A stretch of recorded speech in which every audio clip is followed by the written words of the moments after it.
6:45. This is the Sri Lanka Broadcasting Corporation. Here is the news edited by Lal Malawarachi and read by J. Yogaraj. First, the headlines. A meeting between the Prime Minister and the Sri Lanka administrative officials was held at Temple Trees on their salary disparities. State Minister for Finance says opposition parties seek to derail economic transformation bill, warned to risk the economy of the country. The government says that opposition leader Sajith Premadasa going to schools is a political farce. Interest-free loan for students following private university degrees increased to 1.5 million rupees. Sri Lanka is eligible for visa on arrival in Thailand. News overseas, Donald Trump guilty on all accounts in historic criminal trial. Sports cricket, USA-Canada clash in T20 World Cup opener tomorrow. And those are the headlines. A meeting between Prime Minister Dinesh Gunawardena and the officials of the Sri Lanka Administrative Services Association was held at the Temple Trees yesterday. In the discussion, attention was drawn to serious disparity in the salary structure of the public service and the disillusionment of government employees in the salary increase of the central bank, and the fact that due to the process of salary increase, the salary of the junior officers of the central bank has gradually exceeded the salary of the ministry secretaries. In the recent hyperinflationary situation, the amount of salary and allowances received by the third and second level officials in the executive ranks is not sufficient to maintain the minimum standard of living. The President and members of the association expressed their opinion that due to the lack of positive response regarding the increase in allowances presented by the Committee of Executive Officers, Sri Lanka, the Sri Lanka Administrative Services Association has decided not to participate in the district coordination and regional coordination committees. State Minister of Finance Shan Semasinga says that only those wishing to plunge the country back into an economic crisis would oppose the economic transformation bill. He emphasized that while the current government is focused on an optimistic economic outlook, the opposition groups are driven solely by political motives. State Minister Semasinga made these remarks during a press conference at the Presidential Secretariat Media Centre themed Collective Path to Stable Country. He further said that the Economic Transformation Bill aims to increase productivity and ensure equal opportunities to all citizens in Sri Lanka while also enhancing infrastructure facilities. It is expected to generate job opportunities, foster economic growth, and expand the competitive market through the innovative exports. This news comes to you from Sri Lanka Broadcasting Corporation. Transport, Highways and Media Minister Dr. Bandula Gunawardena stated that the opposition leader Sajith Premadasa going to schools is a political farce. Speaking at the inauguration of Odutugama Adiagala road renovation project at the request of the founder of Jathika Namal Uyana Venerable Vanavasi Rahula Thera, the minister said that every government has carried out development projects, road development projects on credit. He said that final agreement is currently being reached regarding the payment of the debt obtained by the successive government. As an experienced leader with long-term experience, President Ranil Wickremesinghe has rescued the country from this difficult situation and has brought the country to a state where it can breathe again by holding many rounds of negotiations with institutions and countries, including the International Monetary Fund. Education Ministry's Additional Secretary Chandima Janaki said steps have been taken to increase the interest-free loan given to the students aspiring to pursue their higher education in private universities from 800,000 rupees to 1.5 million rupees. She said that the Education Ministry has so far given loans to private university students without a guarantor, but a condition has been laid to have a guarantee to secure this loan. She stated that the Cabinet has approved to increase the loan limit to 1.5 million rupees and 7 groups of students have benefited by this scheme, which was started in 2017. According to the Examination Department, sources said the results of the GC Advanced Level Examination 2023 will be probably released this weekend. The Advanced Level Examination 2023 was held last January. However, the release of the results was delayed due to the delay in holding the advanced level practical tests due to trade union action of several teachers' trade unions. And that's local news.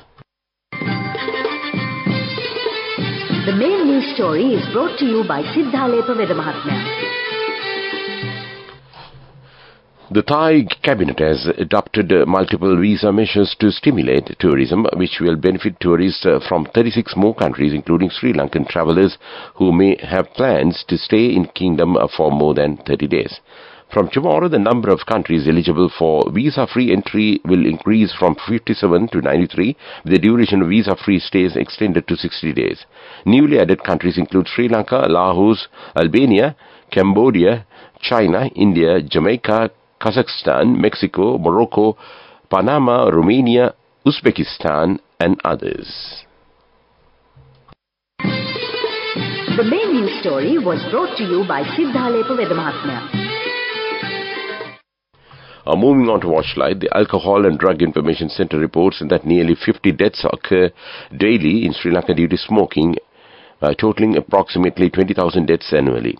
In a statement, ADIC highlighted the importance of World No Tobacco Day observed today.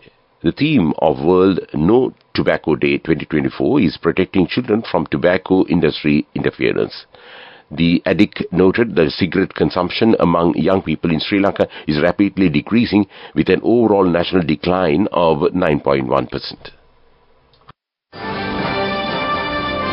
Coming up, World News. First, the headlines: Donald Trump guilty on all counts in historical criminal trial. Black men sue American Airlines for racial discrimination. Tycoon told to pay $1 billion in record divorce ruling. And those are the headlines of the World News. Donald Trump has been convicted on all 34 counts of falsifying business records in his historic criminal trial in New York. It is the first time a former or serving U.S. president has been convicted of a crime. He will be sentenced on 11th July. The ex-president could face prison, but legal experts say a fine is the more likely outcome. Trump calls the verdict a disgrace and attacks Judge Merchant, who presided over the case.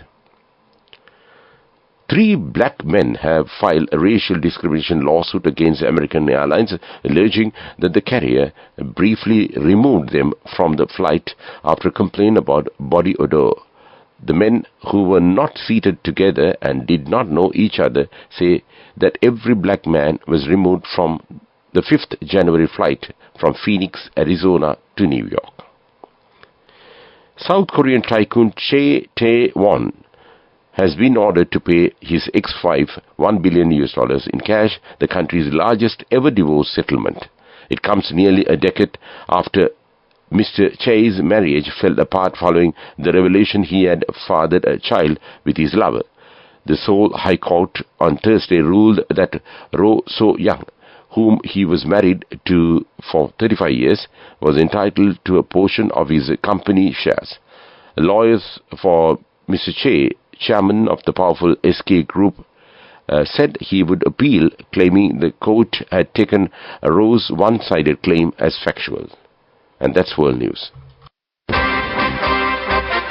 Development News. Sri Lanka will become a regional base to recycle aircraft through a new investment by Aiken Spence Limited that is set to commence operations at Hambantota as a joint venture with a Hong Kong-based partner within the next few months. Aiken Spence is to sign the joint venture with Zone 600, the Hong Kong-based company involved in recycling of aircraft, with initial plans underway to dismantle and re-export retired aircraft sent for recycling. And that's development news. Moving on with sports news. The 9th edition of the ICC T20 World Cup will commence tomorrow, with the co-hosts USA meeting Canada at Grand Prix Stadium in Dallas. West Indies and USA will co-host the T20 World Cup. There are 20 teams this year involved in the tournament. Apart from the hosts West Indies and USA, the 8 best placed teams from 2022 edition also gained automatic qualification. England, Pakistan, India, New Zealand, South Africa, Sri Lanka, Australia and Netherlands, Afghanistan and Bangladesh also gained automatic qualification through their place in the men's T20 team rankings. The 20 teams have been divided into 4 groups of 5 teams each. Each team plays each other once, with the top 2 sides from each group making it to the Super 8 stage, where there will be 2 groups of 4 teams each. The top 2 teams from these groups will progress to the semi-final. The 2024 T20 World Cup will be played across 9 venues. Go ekak thiyana youth eකට life එකේ change එකට නියමෙට set වෙන්න ඇස් වහගෙන දැකපු වීන හැබැ කරන්න youth එකට නියමෙට set වෙන friendship එක මෙන්න. The all-new NSB Ithru Mithru account, NSB IM, a plan for your dream. Business News, sponsored by National Savings Bank, the safest place for your money. Over 100 small and medium enterprises in the tourism sector were awarded the National Sustainable Tourism Certification Scheme, which is a process that recognizes and promotes destinations that are committed to environmental, social and economic sustainability in Sri Lanka, in line with the overall strategy of Sri Lanka Tourism Development Authority and in partnership with the United Nations Development Programme in Sri Lanka. The certification scheme was established in 2018 in line with the Global Sustainable Tourism Council guidelines. And that's Business News.